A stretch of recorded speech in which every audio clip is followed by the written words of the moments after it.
ಸದಸ್ಯರು ಗ್ಯಾರಂಟಿ ಯೋಜನೆಗಳ ಜಿಲ್ಲಾ ಅಧ್ಯಕ್ಷರಾಗಿರ್ತಕ್ಕಂಥ ಶ್ರೀಯುತ ಕುಡಿ ಶಿವಮೂರ್ತಿ ಅವರು ಕೂಡ ವೇದಿಕೆಗೆ ಆಗಮಿಸಬೇಕು. ಅದೇ ರೀತಿ ಇನ್ನೋರ್ವ ಕೆಪಿಸಿಸಿಯ ಸದಸ್ಯರಾಗಿರ್ತಕ್ಕಂಥ ಶ್ರೀಯುತ ಶ್ರೀ ಗುರು ಮಲ್ಲಿಕಾರ್ಜುನಣ್ಣ ಅವರು ಕೂಡ ವೇದಿಕೆಗೆ ಆಗಮಿಸಬೇಕು. ಅದೇ ರೀತಿಯಾಗಿ ಶ್ರೀಮತಿ ಶಾಯಿರಾ ಬಾನು ಅಮ್ಮನವರು ಜಿಲ್ಲಾ ಅಧ್ಯಕ್ಷರು ಮಹಿಳಾ ಕಾಂಗ್ರೆಸ್ ಅವರು ಕೂಡ ವೇದಿಕೆಗೆ ಆಗಮಿಸಬೇಕು.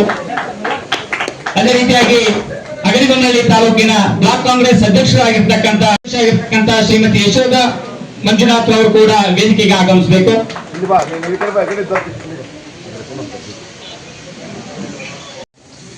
ನಮ್ಮ ಮಹಿಳಾ ಕಾಂಗ್ರೆಸ್ನ ತಾಲೂಕು ಘಟಕದ ಅಧ್ಯಕ್ಷರಾಗಿರ್ತಕ್ಕಂಥ ಶ್ರೀಮತಿ ಯಶೋಧ ಮಂಜುನಾಥ್ ಅವರು ಕೂಡ ಈ ಒಂದು ಕಾರ್ಯಕ್ರಮಕ್ಕೆ ಸ್ವಾಗತವನ್ನು ಕೋರ್ತೀನಿ.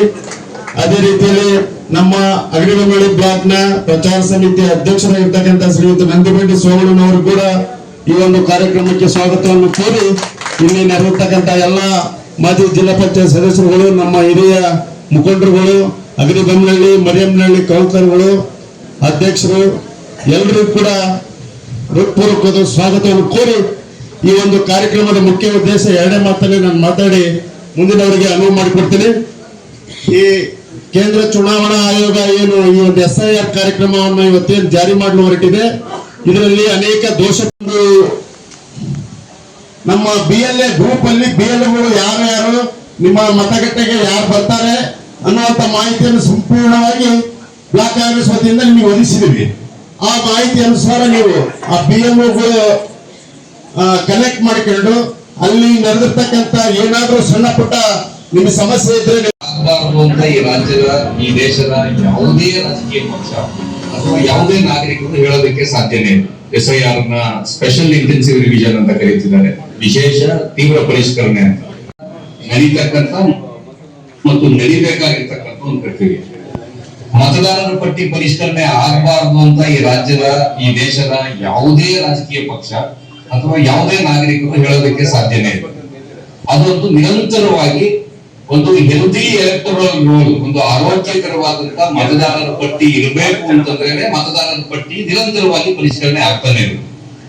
ಹಾಗಾಗಿ ಯಾಕೆ ಇವಾಗ ಇದ್ರ ಬಗ್ಗೆ ಇಷ್ಟೊಂದು ಚರ್ಚೆ ಎದ್ದಿದೆ, ಯಾಕಂತ ಚುನಾವಣೆ ನಡೆಯೋದಕ್ಕೆ ಸಾಧ್ಯ ಇಲ್ಲ ಅನ್ನುವಂತ ಮಾತನ್ನ ಹೇಳಿದ್ರು. ಇನ್ಫ್ಯಾಕ್ಟ್ ಮೊದಲ ಚುನಾವಣೆ ಈ ದೇಶದಲ್ಲಿ ಏನ್ ನಡೀತು ಅದೊಂದು ಬಹಳ ಚಾರಿತ್ರಿಕವಾದಂತ ಚುನಾವಣೆ. ನಮ್ಗೆ ಈಗ 7 ಹಂತ 8 ಹಂತ ಜಾಸ್ತಿ ಅಂತ ಅನಿಸ್ತಾ ಇದೆ. ಅಫ್ಕೋರ್ಸ್ ಅಷ್ಟೊಂದು ಹಂತದ ಚುನಾವಣೆಗಳ ಅಗತ್ಯ ಇಲ್ಲ, ಅದೆಲ್ಲ ಕೂಡ ವಿಶ್ವಗುರುವಿನ ಟೈಮ್ ಟೇಬಲ್ ತಕ್ಕಂಗೆ ನಡೆಯೋದ್ರಿಂದ ಈಗ 7, 8, 9, 10, 11 ನಡೀತದೆ. ಆದ್ರೆ ಮೊದಲನೇ ಚುನಾವಣೆ ನಡೆದಿದ್ದು 60, 70 ಹಂತಗಳಲ್ಲಿ ನಡೀತು. ಪ್ರಶ್ನೆ ಬರೋದು, ಆ ಚುನಾವಣೆಯಲ್ಲಿ ವೋಟ್ ಹಾಕಿದಾಗ ಎಲೆಕ್ಟರಲ್ ರೋಲ್ ಏನಿತ್ತು, ಮತದಾರರ ಪಟ್ಟಿ ಏನಿತ್ತು, ಅದನ್ನ ಹೇಗೆ ತಯಾರು ಮಾಡಿದ್ರು ಅಂತ. ಯಾಕಂದ್ರೆ ಈ ದೇಶದಲ್ಲಿ ಒಂದು ಎಲೆಕ್ಟರಲ್ ರೋಲ್ ಇರಲಿಲ್ಲ. 21 ವರ್ಷ ವಯಸ್ಸಿನವರು ಎಲ್ಲರಿಗೂ ಕೂಡ ಮತದಾನದ ಹಕ್ಕು ಕೊಡಿ ಅಂತ 1950 ಜನವರಿ 26ನೇ ತಾರೀಕು ಜಾರಿಗೆ ಬಂದಂತ ಸಂವಿಧಾನ ಹೇಳ್ಬಿಡು. ಆದರೆ ಮತದಾನದ ಹಕ್ಕನ್ನ ನೀವು ಕೊಡೋದು ಹೇಗೆ? ಅವ್ರ ಹೆಸರನ್ನ ನೀವು ಸೇರಿಸಬೇಕು. ಆ ರೀತಿ ಇದ್ದಂತ ಪರಿಸ್ಥಿತಿ ಒಳಗಡೆ ಸುಕುಮಾರ್ ಸೇನ್ ಅನ್ನುವಂತ ಚೀಫ್ ಎಲೆಕ್ಷನ್ ಕಮಿಷನರ್ ಅವರು ಈ ಪ್ರಪಂಚದಲ್ಲಿ ಯಾರೂ ಕೂಡ ಆಗಬಹುದು ಅಂತ ಅಂದುಕೊಂಡಿರದೇ ಇರುವಂತ ಒಂದು ಎಲೆಕ್ಷನ್ ಅನ್ನು ನಡೆಸಿದ್ರು. ಈ ಸುಕುಮಾರ್ ಸೇನ್ ಭಾರತದ ಮಾತ್ರ ಅಲ್ಲ, ಪ್ರಪಂಚದ ಚುನಾವಣಾ ಇತಿಹಾಸದಲ್ಲಿ, ಚುನಾವಣಾ ಪ್ರಜಾಪ್ರಭುತ್ವದ ಇತಿಹಾಸದಲ್ಲಿ ನೆನಪಿಡಬೇಕಾಗಿರುವಂತಹ ಹೆಸರು. ಅವ್ರು ಹೇಳಿದ್ರು, ಈ ದೇಶದಲ್ಲಿ ಮತದಾರರ ಪಟ್ಟಿಗೆ ಯಾರಾದ್ರೂ ಎಂಟ್ರಿ ಪಡ್ಕೊಳ್ಬೇಕು ಅಂತಂದ್ರೆ ಅವ್ರದ್ದು ಕರ್ತವ್ಯ ಅಲ್ಲ, ಅದು ಸರ್ಕಾರವಾಗಿ ನನ್ನದು. ನಾನು ಒಬ್ಬ ಚೀಫ್ ಎಲೆಕ್ಷನ್ ಮರುಭೂಮಿಯ ಕಟ್ಟಕಡೆಯ ಜಾಗದಲ್ಲಿ, ನಾಗಾಲ್ಯಾಂಡಿನ ಕಾಡಿನಲ್ಲಿ ಅಥವಾ ಬಾಂಬೆಯ ಕಾಸ್ಮೋಪಾಲಿಟನ್ ಸಿಟಿಯಲ್ಲಿ ಇರ್ತಕ್ಕಂಥ ಸ್ಲಮ್ ನಲ್ಲಿ ಇರಬಹುದಾಗಿರುವ ಕಟ್ಟಕಡೆಯ ವ್ಯಕ್ತಿಯನ್ನು ಕೂಡ ಈ ಎಲೆಕ್ಟರಲ್ ರೋಲ್ ಒಳಗಡೆ ತರುವುದು ನನ್ನ ಕರ್ತವ್ಯ, ನಾನು ಚೀಫ್ ಎಲೆಕ್ಷನ್ ಕಮಿಷನರ್ ಆಗಿ ನನ್ನ ಕರ್ತವ್ಯ ಅಂತ ಘೋಷಣೆ ಮಾಡಿ ಮತ್ತು ಘೋಷಣೆ ಮಾಡಿ ಅವರು ಎಲೆಕ್ಟರಲ್ ರೋಲ್ ತಯಾರಿಯನ್ನು 1950ರಿಂದ ಶುರು ಮಾಡಿದ್ರು. 51ನೇ ಇಸ್ವಿ ಆಗಸ್ಟ್ ಹೊತ್ತಿಗೆ ಎಲೆಕ್ಟರಲ್ ರೋಲ್ ತಯಾರಾಯಿತು. ಅದು ತಯಾರಾದ್ಮೇಲೆ ಎಲೆಕ್ಷನ್ ನಡೆಸಿದ ಹೇಗೆ ಅಂದ್ರೆ, ಈ ಮತದಾರರ ಪೆಟ್ಟಿಗೆಗಳೇನಿತ್ತು ಆ ಪೆಟ್ಟಿಗೆಗಳನ್ನ ಒಂಟೆ ಮೇಲೆ, ಕುದುರೆ ಮೇಲೆ ಸಾಗಿಸ್ಬೇಕಾಗಿ ಬಂತು ತುಂಬಾ ಕಡೆ. ಯಾಕೆ ಅಂತಂದ್ರೆ ರೋಡ್ ಏನೂ ಇರ್ಲಿಲ್ಲ, ತುಂಬಾ ಜಾಗಗಳಿಗೆ ರೋಡ್ ಇರ್ಲಿಲ್ಲ. 65-70 ವರ್ಷಗಳ ಕೆಳಗಡೆ ಈ ದೇಶದಲ್ಲಿ ಕನಿಷ್ಠ 60% ಪ್ರದೇಶಗಳಿಗೆ ರಸ್ತೆ ಇರಲಿಲ್ಲ.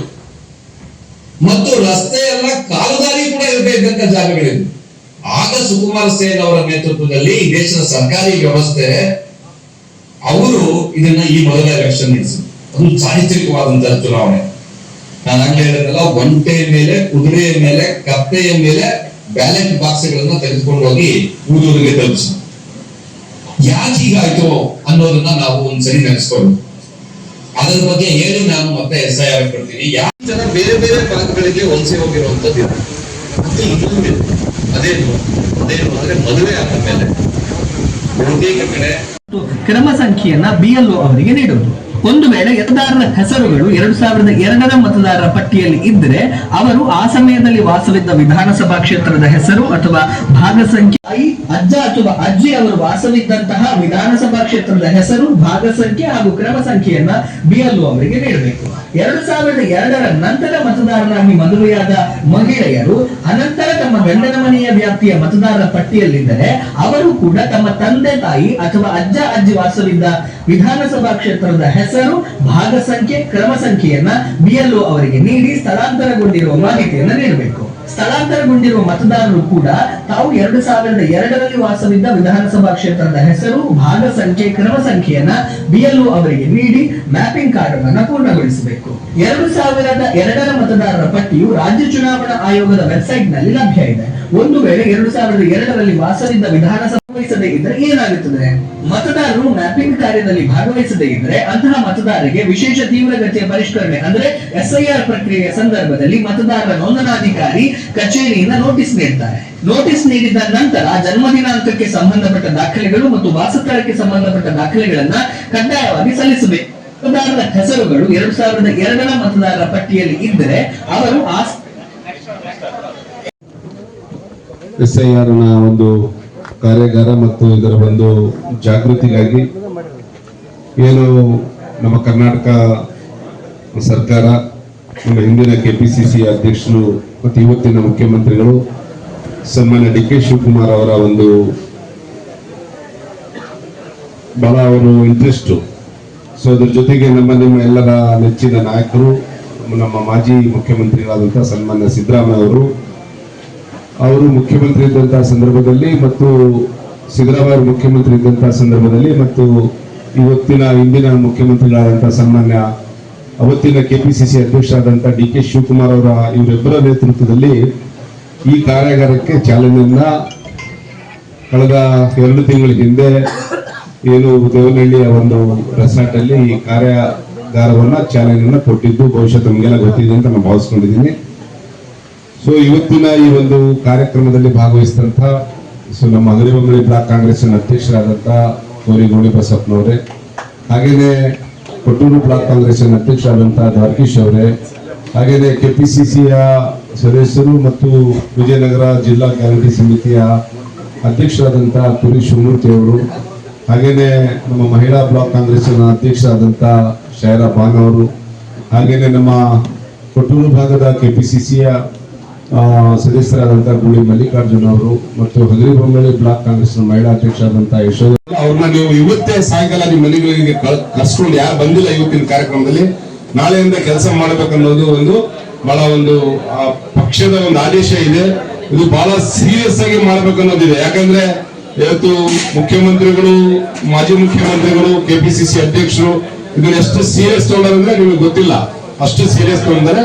ಹಾಗಾಗಿ ಕೆಲವು ಕಡೆ BLO ಮತ್ತೆ ನಿಮಗೆ ಸ್ವಲ್ಪ ಕಾಂಟ್ರವರ್ಸಿ ಆಗ್ಬೋದು. ನಾನು ಅದನ್ನು ಹೇಳ್ಬಿಡ್ತೀನಿ ಇಲ್ಲೇ ನಿಮಗೆ, ನೀವು ಇಲ್ಲಿ ಕಾಂಟ್ರವರ್ಸಿ ಮಾಡ್ಕೊಳ್ಳೋಂಗಿಲ್ಲ. ನಮ್ಮ BLO ಕಾಂಟ್ರವರ್ಸಿ ಮಾಡ್ಕೋಬಾರ್ದು. ನೀವು ಎಲ್ಲಿ ಡಬಲ್ ಓಟ್ ಇದ್ದಾವೆ, ಯಾರು ಸತ್ತಿದ್ದಾರೆ, ಯಾರು ಊರ್ ಬಿಟ್ಟು ಹೋಗಿದ್ದಾರೆ, ಮತ್ತೆ ಪರ್ಮನೆಂಟ್ ಆಗಿ ಊರೇ ಬಿಟ್ಟು ಹೋಗಿದ್ದಾರೆ, ಅವನೇನೋ ಬೆಂಗಳೂರಲ್ಲಿ ಇದ್ದಾನೆ, ಅವ್ನು ಅಲ್ಲಿ ಬಂದು ಓಟ್ ಹಾಕ್ತಾನ್ರಿ, ಅವ್ನು ಮಾಡ್ರಿ ಅಂತ ನೀವು ಯಾರು ವಾದ ಮಾಡಬಾರ್ದು.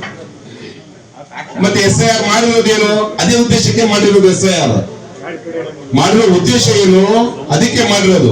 ಸತ್ತವ್ರದ್ದು ಡಿಲೀಟ್ ಆಗುತ್ತೆ, ಯಾವ ಹೆಣ್ಮಗಳು ಮದುವೆ ಆಗಿ ಹೊರಗೆ ಹೋದ್ರೆ ಅವ್ರದ್ದು ಡಿಲೀಟ್ ಆಗುತ್ತೆ, ಯಾವ ಹೆಣ್ಮಗಳು ಬೇರೆ ಊರಿಂದ ನಮ್ಮ ಮನೆಗೆ ಸೊಸೆ ಮಾಡ್ಕೊಂತೀವಿ ಅವ್ರದ್ದು ಯಾಡ್ ಆಗುತ್ತೆ, ಮತ್ತೆ ಯಾರು ಡಬಲ್ ಆಗಿರ್ತೈತೆ, ಈ ಕಿತ್ತೂರಾಗೂ ಇರ್ತೈತೆ, ತಮಿಳ್ನಾಗೂ ಇರ್ತೈತೆ, ಅಂತ ಡಿಲೀಟ್ ಮಾಡ್ತಾರೆ. ನೀವು ಅಲ್ಲಿ BLO ಜೊತೆಗೆ ನೀವು ವಾದ ಮಾಡ್ಕೊಂಡು ಮಾಡಂಗಿಲ್ಲ. ಮತ್ತೆ ನೀವು ಪಕ್ಷಾತೀತವಾಗಿ ಕೆಲಸ ಮಾಡ್ಬೇಕು. ಇದನ್ನ ಪಕ್ಷಾತೀತವಾಗಿ ಕೆಲಸ ಮಾಡ್ಬೇಕು. ನಿಮ್ ಜೊತೆ ಜಗಳ ಮಾಡ್ಕೊಂಡಿರ್ತಾರೆ, ಇವರೆಲ್ಲ ಅವ್ರು ಬೇರೆ ಪಕ್ಷದಾರಪ್ಪ, ನಮಗೆ ಓಟ್ ಹಾಕಿ ನಮ್ಮನ್ನೇ, ಅವೆಲ್ಲ ನೀವು ಮಾಡಬಾರ್ದಲ್ಲಿ. ನಿಮ್ ಊರಲ್ಲಿ 1080 ಓಟ್ ಐತಂದ್ರೆ ನೀವು 1080 ಓಟ್ದು ಕೆಲಸ ಮಾಡ್ಬೇಕು. ನೀವು 1080 ಓಟ್ ಕೂಡ ನೀವು ವೋಟರ್ ಲಿಸ್ಟ್ ಫುಲ್ ಬರೋ ತನಕ ಸಂಪೂರ್ಣ ಜವಾಬ್ದಾರಿ ನಿಮ್ದೇ ಅದು. ಸೊ ಆ ನಿಟ್ಟಿನಲ್ಲಿ ಕೆಲಸವನ್ನು ಮಾಡ್ರಿ ಅಂತ BLA2 ಹೇಳಿದ್ರಿ. ಮನೆಗೆ ಹೋಗಿ ಹೇಳಿದ್ರು ತಪ್ಪಿಲ್ಲ. ನೀವು ಅಲ್ಲ, ನೀವು BLO ಜೊತೆಗಾದ್ರೂ ಹೋಗ್ಲಿ, ಆಮೇಲೂ ನೀವು ಅವ್ರು ಬಿಟ್ಟು ಹೋಗ್ಬೋದು. ನಿಮಗೆ BLO ಏನ್ ಮಾಡ್ತಾರೆ, ನೀವು BLO ಏನು ಬರ್ತಾರೆ ಅವ್ರ ಬದಲಿಗೆ ಕೊಡ್ತಾರೆ. ಆ BLOಗಳು ಏನ್ ಮಾಡ್ತಾರೆ ಅದನ್ನ ನೀವು ನಮ್ಮ ಗಮನಕ್ಕೆ ತರ್ರಿ. ಏನೇ ಸಮಸ್ಯೆ ಇದ್ರು ನಮ್ಮ ಗಮನಕ್ಕೆ ತರ್ರಿ.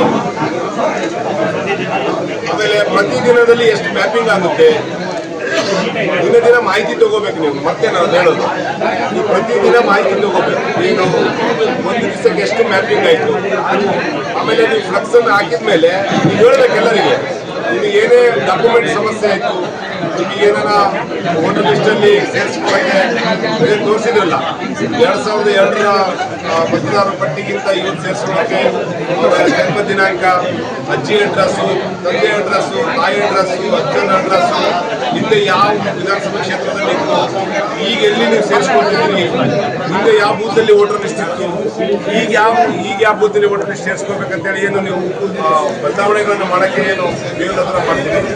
ಅದಕ್ಕೆ ಬೇಕಾದಂಥ ಡಾಕ್ಯುಮೆಂಟ್ಸ್ ಅಲ್ಲಿ ನಿಮ್ಗೆ ಏನಾರ ತೊಂದರೆ ಇದ್ರೆ ಅದರಲ್ಲಿ ನನ್ನ ಫೋನು ಇಟ್ಕೊಂಡೆ. ನೀವು ಅಲ್ಲಿ ಬೇರೆಯವ್ರಿಗೆ ನೀವು ಯಾರು ನಮ್ಮ ಅಧಿಕಾರಿಗಳು ಬಂದಿರ್ತಾರೆ ಅವರಿಗೆ ನೀವು ಸಂಪರ್ಕ ಮಾಡಿ, ನೀವು ಅವ್ರ ಜೊತೆಗೆ ದಿನನಿತ್ಯ ಸಂಪರ್ಕ ಇರಬೇಕು. ಅವ್ರ ಫೋನ್ ನಂಬರ್ ನೀವು ತಗೋಬೇಕು, ನಿಮ್ಮ ಫೋನ್ ನಂಬರ್ ಅವ್ರಿಗೆ ಕೊಟ್ಟು ಏನಾದರೂ ಸಮಸ್ಯೆ ಇದ್ದರೆ ನಮಗೆ ಹೇಳ್ರಿ, ನಾವು ಬಂದು ಕೆಲಸ ಮಾಡ್ತೀವಿ ನಿಮ್ಮ ಜೊತೆಗೆ ಅಂತ ಹೇಳುವಂಥ ಕೆಲಸಗಳು ಆಗಬೇಕು. ಸ್ಟಾರ್ಟ್ ಮಾಡ್ಬಿಟ್ಟಾರೆ ಅವರು, ಈಗ ಅವರೇ ಹೋಗಿ ಕ್ಯಾಂಡಿಡೇಟ್ ಮಾಡಬೇಕು.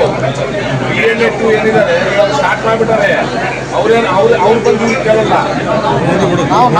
BLOಗಳು ಬಂದು ನಿಮಗೆ ಕೇಳಲ್ಲ. ನಮ್ಮ ಕೆಲಸ ನಾವು ಮಾಡ್ತೀವಿ.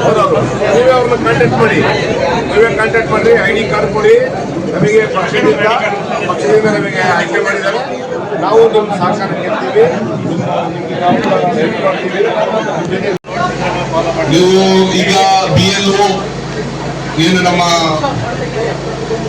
ಸರ್ಕಾರಿ ಅಧಿಕಾರಿಗಳು ಇರ್ತಾರೆ, ಅವರು ಅವ್ರ ಕೆಲಸನ ಪ್ರಾರಂಭ ಮಾಡಿದ್ದಾರೆ. ಅವ್ರು ಬಂದು ನಿಮಗೆ ಕಾಂಟ್ಯಾಕ್ಟ್ ಮಾಡಲ್ಲ, ನೀವೇ ಅವ್ರನ್ನ ಕಾಂಟ್ಯಾಕ್ಟ್ ಮಾಡಬೇಕು. ನಮ್ಮ BLA2ನೇ ಕಾಂಟ್ಯಾಕ್ಟ್ ಮಾಡಬೇಕು.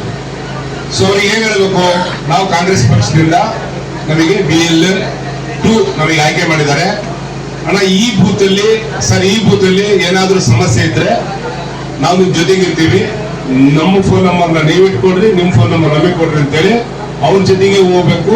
ಏನೇ ಸಮಸ್ಯೆಗಳಿದ್ರು, ಈಗ ನೋಡಿದ್ರಲ್ಲಿ 2002ರ ಮತ ಸಂಖ್ಯೆ, ಮತದಾರ ಪಟ್ಟಿ ಎಲ್ಲಿತ್ತು, ಈಗ ಏನಾದ್ರೂ ಚೇಂಜ್ ಮಾಡ್ತಕ್ಕಂಥದ್ದು, ಅಲ್ಲಿ ಯಾವ ವಿಧಾನಸಭಾ ಕ್ಷೇತ್ರದಲ್ಲಿ ಮತದಾರ ಪಟ್ಟಿಯಲ್ಲಿ ನಿಮ್ಮ ಹೆಸರಿತ್ತು, ಅದಕ್ಕೆ ಏನು ಬರ್ತ್ ಸರ್ಟಿಫಿಕೇಟ್ ಬೇಕಾ, ಅದಕ್ಕೆ ಏನಾದ್ರೂ ನಿಮ್ಮ ತಂದೆ ತಾಯಿದು ಒರಿಜಿನಲ್ ರೆಸಿಡೆನ್ಸಿಯಲ್ ಅಡ್ರೆಸ್ ಬೇಕಾ, ಸ್ಕೂಲ್ ಸರ್ಟಿಫಿಕೇಟ್ ಬೇಕಾ, ಮಾರ್ಕ್ಸ್ ಕಾರ್ಡ್ ಬೇಕಾ, ಇವೆಲ್ಲ ದಾಖಲಾತಿಗಳು ಬೇಕಲ್ಲ, ಅದು ನೀವು BLOಗೆ ನೀವು ಅವ್ರ ಜೊತೆಗೆ ಸಂಪರ್ಕ ಇದ್ರೆ, ಸೊ ಎಲ್ಲರೂ ಕೂಡ ನಾವು ತಹಸೀಲ್ದಾರ್ ಅವರಿಗೆ ಡೈರೆಕ್ಷನ್ ಕೊಟ್ಟಿರ್ತೀವಿ. ಸ್ವತಃ ಆ ತಾಲೂಕಿನ ದಂಡಾಧಿಕಾರಿಗಳು ಯಾವ ಸರ್ಕಾರಿ ಅಧಿಕಾರಿಗಳು BLO ಹೋಗಿರ್ತಾರೆ ಅವ್ರಿಗೆ ಆಲ್ರೆಡಿ ಅವ್ರು ಡೈರೆಕ್ಷನ್ ಕೊಟ್ಟಿರ್ತಾರೆ. ಏನೇನು ಡೈರೆಕ್ಷನ್ ಕೊಟ್ಟಿದ್ದಾರೆ, ಏನಂತ ಕೊಟ್ಟಿರ್ತಾರೆ ಅವರು, ಎಲ್ಲಾ ಪಕ್ಷದ BLOಗಳನ್ನ ನೀವು ಕಾಂಟ್ಯಾಕ್ಟ್ ಮಾಡಿ ಅವ್ರ ಜೊತೆಗೆ ಇದ್ದೇನೆ ಮಾಡ್ಬೇಕು ಅನ್ನೋದು ಕೂಡ ಒಂದು ಡೈರೆಕ್ಷನ್ ಇದೆ ಅವ್ರಿಗೆ, ಕರೆಕ್ಟ್ ಅಲ್ಲ? ಸೊ ಹಾಗಾಗಿ ಅವ್ರ ಸಹಕಾರ ತಗೊಂಡು ನೀವು ಮಾಡ್ಬೇಕು ಅನ್ನೋದು ಕೂಡ ಸರ್ಕಾರದ ಡೈರೆಕ್ಷನ್, ದಂಡಾಧಿಕಾರಿಗಳು, ಜಿಲ್ಲಾಧಿಕಾರಿಗಳು ಆ ಡೈರೆಕ್ಷನ್ ಕೊಟ್ಟಿದ್ದಾರೆ. ಅದ್ರ ಜೊತೆಗೆ ನಮ್ಮ ಅಗ್ರಬೊಮ್ಮನಹಳ್ಳಿ ಬ್ಲಾಕ್ ಮತ್ತೆ ಕೊಟ್ಟೂರು ಬ್ಲಾಕ್ ಅಧ್ಯಕ್ಷರು, ನೀವು ಇವತ್ತು ಒಂದು ಕಮಿಟಿಯನ್ನ ನೀವು KPCC ಸದಸ್ಯರು ಮತ್ತೆ ನೀವೆಲ್ಲರೂ ಸೇರಿ ಕೆಲವು ನಮ್ಮ ಹಿರಿಯ ಮುಖಂಡರು ಕೂಡ ಕಮಿಟಿಯಲ್ಲಿ ಹಾಕ್ತೀವಿ. ಅಲ್ದಲ್ಲಿ ವಿಜಯಣ್ಣ ಇರ್ಬೋದು, ಅಕ್ಕಿ ತೋಟೇಶ್ವರ್ ಇರ್ಬೋದು, ಪಾಡಿ ಹನುಮಂತಪ್ಪ, ದೇವಣ್ಣ ಮತ್ತೆ ಮರಿರಾಮಣ್ಣ, ಸೊ ಪುರಸಭೆಯ ಮತ್ತು ಕೆಲವು ಸೀರಿಯಸ್ ಚಂದ್ರಪ್ಪಣ್ಣವರು, ಕೆಲವು ಸೀರಿಯಸ್ ಲೀಡರ್ಗಳು ಮತ್ತೆ ಕೆಲವು ನಮ್ಮ ಯುವಕರು ಕೂಡ ಅದರಲ್ಲಿ ನಮ್ಮ ಪಕ್ಷದ ಕಾರ್ಯಕರ್ತರನ್ನ ಸೇರಿ ಸುಮಾರು 100-150 ಜನ ಕಮಿಟಿ ಮಾಡಿದ್ರೆ, ನೀವು ಪ್ರತಿ ಹೋಬಳಿಗೆ 10 ರಿಂದ 15 ಜನದ ಒಂದು ಸದಸ್ಯರನ್ನು ನೀವು ಮಾಡಿದ್ರೆ, ನೀವು ಕೂಡ ಈ 1 ತಿಂಗಳಲ್ಲಿ ಮಿನಿಮಮ್ ಆ ಹೋಬಳಿಯಲ್ಲಿ ಉದಾಹರಣೆಗೆ ತಂಬಳಿ ಹೋಗ್ತೀವಿ ಅಂದ್ರೆ ಲೆಕ್ಕಿ ತೋಟ ಕಾಂಟ್ಯಾಕ್ಟ್ ಮಾಡಬೇಕು, ಅವರಿಗೆ ಸಂಪರ್ಕ ಮಾಡಬೇಕು. ಸೊ ಅಲ್ಲಿ ನೀವು 10-15 ಜನ ಹೋದ್ರೆ ಈ 30 ದಿವಸದಲ್ಲಿ ನೀವು 4ರಿಂದ 8ರಿಂದ ಭೇಟಿ ಮಾಡಿದ್ರೆ, ಸೊ ಅಲ್ಲಿ BLO ಏನ್ ಮಾಡ್ತಾ ಇದಾರೆ, BLA 2 ಏನ್ ಮಾಡ್ತಾ ಇದಾರೆ, ಸೊ ಎಷ್ಟು ಪ್ರತಿದಿನ ಏನಂತ ಅದು ಮ್ಯಾಪಿಂಗ್ ಪ್ರತಿದಿನ ಎಷ್ಟು ಮ್ಯಾಪಿಂಗ್ ಆಗುತ್ತೆ ಅದರ ಸಂಪೂರ್ಣ ಮಾಹಿತಿಯನ್ನು ಕೂಡ ನೀವು ಡೈಲಿ ಕೂಡ ನನಗೆ ಕೊಡ್ಬೇಕು. ನೀವು ನಮ್ಮ 2 ಬ್ಲಾಕ್ ಕಾಂಗ್ರೆಸ್ ಅಧ್ಯಕ್ಷರು ಮತ್ತೆ KPCC ಸದಸ್ಯರು ಭದ್ರೇಶಿದಾನ ಜೊತೆಗೆ ನಮ್ಮ ಎಲ್ಲ ಪಕ್ಷದಲ್ಲಿ ಇರ್ತಕ್ಕ ಆ ಗ್ರೂಪ್ ಮಾಡಿದ್ರೆ ಆ ಗ್ರೂಪ್ ಅಲ್ಲಿ ಹಾಕ್ಬೇಕು. ಪ್ರತಿದಿನ ಎಷ್ಟು ಮ್ಯಾಪಿಂಗ್ ಆಗಿದೆ, ನಮ್ಮ ಹಗಲಿಗಳು ವಿಧಾನಸಭಾ ಕ್ಷೇತ್ರದಲ್ಲಿ ಯಾವ್ಯಾವ ಬೂತ್ಗಳಲ್ಲಿ ಎಷ್ಟು ಪ್ರತಿದಿನ ದಿನನಿತ್ಯ ಏನು ಮ್ಯಾಪಿಂಗ್ ಆಗಿದೆ ಅದರ ಸಂಪೂರ್ಣ ಮಾಹಿತಿಯನ್ನು ಕೂಡ ಕೊಡಬೇಕು. ಸೊ ನಾವು KPCC ಸದಸ್ಯರುಗಳು ಮತ್ತೆ ಅವರು ಪ್ರಚಾರ ಸಮಿತಿಯ ಗ್ಯಾರಂಟಿ ಅಧ್ಯಕ್ಷರಿದ್ದಾರೆ, ಅವರ ಒಂದು ಅಧ್ಯಕ್ಷತೆಯಲ್ಲಿ ಒಂದು ಕಮಿಟಿ ಮಾಡ್ತೀವಿ. 2 ಬ್ಲಾಕ್ ಕಾಂಗ್ರೆಸ್ ಅಧ್ಯಕ್ಷತೆಯಲ್ಲಿ ಕಮಿಟಿ ಇರುತ್ತೆ. ಸೊ ಎಲ್ಲರೂ ಕೂಡ ಪ್ರತಿ ಗ್ರಾಮಕ್ಕೆ, ಪ್ರತಿ ಹಳ್ಳಿಗೆ, ಪ್ರತಿ ಮನೆಗೆ ಹೋಗುವಂತ ಕೆಲಸ ಆಗ್ಬೇಕು. ನೀವೆಲ್ಲಾ ಕೆಲಸಗಳು ಬಿಟ್ಟು ಮತ್ತೆ ನಾನು ಅಧ್ಯಕ್ಷತೆ ನಾನು ಬೆಂಗಳೂರು ಹೋದೆ ಅಲ್ಲಿ ಹೋದೆ ಅಂತ ನಾವು ಕೇಳೋದಿಲ್ಲ. ಇಲ್ಲ ನಾನು ಬೆಂಗಳೂರಲ್ಲಿ ಇದ್ದೀನಿ, ನಾನು ಕೊಪ್ಪಳದಲ್ಲಿ ಇದ್ದೀನಿ ಅಂದ್ರೆ ನಾವು ಕೇಳಲ್ಲ. ಪ್ರಚಾರ ಸಮಿತಿ ಅಧ್ಯಕ್ಷರು ಎಲ್ಲಾ ಕೆಲಸ ಮಾಡಬೇಕು. ಸೀರಿಯಸ್ ಆಗಿ ಹೇಳ್ತಿದ್ದೀನಿ, ನೀವು ಎಷ್ಟು ದಿನ ಕೆಲಸ ಮಾಡ್ತೀರಿ ಅದರ ಸಂಪೂರ್ಣ ಮಾಹಿತಿ ನಾನು KPCC ಅಧ್ಯಕ್ಷರಿಗೆ ಮಾಹಿತಿ ಕೊಡ್ತೀನಿ. ಯಾರ್ಯಾರು ಕೆಲಸ ಮಾಡ್ತೀರಿ ಅವರಿಗೆ ಅವರ ಮಾರ್ಕ್ಸ್ ಕಾರ್ಡ್ ಹಾಕಿನೂ ಒಂದು ರಿಪೋರ್ಟ್ ಕೊಡ್ತೀನಿ KPCCಗೆ. ಯಾರ್ಯಾರು ಕೆಲಸ ಮಾಡಲ್ಲ ಅವ್ರ ಮಾರ್ಕ್ಸ್ ಹಾಕಿ ಕೂಡ KPCC ಕಳಿಸ್ತೀನಿ. ನೀವು ಬ್ಲಾಕ್ ಅಧ್ಯಕ್ಷ ಸಿನ್ಸಿಯರ್ ಆಗಿ ಮಾಡ್ಬೇಕು ಎಲ್ಲರೂ. ಅಲ್ಲ ಅದರಲ್ಲಿ ನಾನು ಬಂದಣ, ಇಲ್ಲಿ ನನ್ನ ರಿಪೋರ್ಟ್ ಆಗ್ತಾ ಇರೋದು BLO ನಾನೇ ಅಲ್ಲ. ಹಾಗಾಗಿ ಸೊ ನಾನು ನೀವು ಫೋನ್ ಮಾಡಿ ನಾನು ಬರ್ತೀನಿ. ಈ ಕಮಿಟಿಯಲ್ಲಿ ಎಲ್ಲರೂ ಇರ್ತಾರೆ, ಸೀನಿಯರ್ ಲೀಡರ್ಸ್ಗಳು, ಪುರಸಭೆಯ ಮೆಂಬರ್ಗಳು, ಪುರಸಭೆಯ ಅಧ್ಯಕ್ಷರಾಗಿ ಕೆಲಸ ಮಾಡಿದ್ದಾರೆ, ಪಟ್ಟಣ ಪಂಚಾಯತ್ ಅಧ್ಯಕ್ಷರುಗಳು, ಮತ್ತೆ ಈ ಮಾಜಿ ಜಿಲ್ಲಾ ಪಂಚಾಯತ್ ಸದಸ್ಯರುಗಳು, ತಾಲೂಕ್ ಪಂಚಾಯತ್ ಸದಸ್ಯರುಗಳು. ನಾವು ನಮ್ಮ ಸಾಹೇಬರಿಗೆ ಸರ್ ಪ್ರತಿಯೊಂದು ಬೂತ್ಗೂ ಈ ತರ ಸಹಾಯ ಕೇಂದ್ರ ಮಾಡಿ ಒಂದೊಂದು ಫ್ಲೆಕ್ಸ್ ಅನ್ನು ಹಾಕಿ ಕೊಟ್ರೆ ಅವರು ಆ ಬೂತ್ ನಲ್ಲಿ ಕಟ್ಟಿ ನಮ್ಮ ಎಲ್ಲಾ ಜನರಿಗೆ ಅನುಕೂಲ ಆಗುತ್ತೆ. ಈ ತರ ಮಾಡಿಸ್ಕೊಡ್ರಿ ಸರ್ ಅಂತ ರೀತಿ ನಮ್ಮ BLA 2 ನಮ್ಮ ಬೂತ್ ಲೆವೆಲ್ ಏಜೆಂಟ್ ಅವರವರ ಒಂದು ID ಕಾರ್ಡ್ ಅನ್ನು ಕೂಡ ಅತ್ಯಂತ ಶಿಸ್ತುಬದ್ಧವಾಗಿ ಮಾಡಿಸಿಕೊಂಡಿದ್ದಾರೆ. ಅವರಿಗೆ ಅಗ್ರಗಣ್ಯರು ಬ್ಲಾಕ್ ಕಾಂಗ್ರೆಸ್ ವತಿಯಿಂದ ತುಂಬ ಧನ್ಯವಾದಗಳನ್ನು ಹೇಳ್ತೀನಿ. ದೇಶದ ಸದಸ್ಯರಿದ್ದೀರಿ, ನೀವು ಪಾರ್ಟಿಯಿಂದ ನಾಮನಿರ್ದೇಶಿತರಾಗಿದ್ದೀರಿ. ಎಲ್ಲ KPCC ಮೆಂಬರ್ಗಳು, ಗ್ಯಾರಂಟಿ ಸದಸ್ಯರುಗಳು ಎಲ್ಲರೂ ಬರಬೇಕು. ಈ ಪಾರ್ಟಿ ನಾವು ಪಾರ್ಟಿ ಇದ್ರೆ ಇವರೆಲ್ಲರೂ ಸದಸ್ಯರು, ಪಾರ್ಟಿ ಇದ್ರೆ ಇವರೆಲ್ಲರೂ ಸದಸ್ಯರು. ಪಾರ್ಟಿ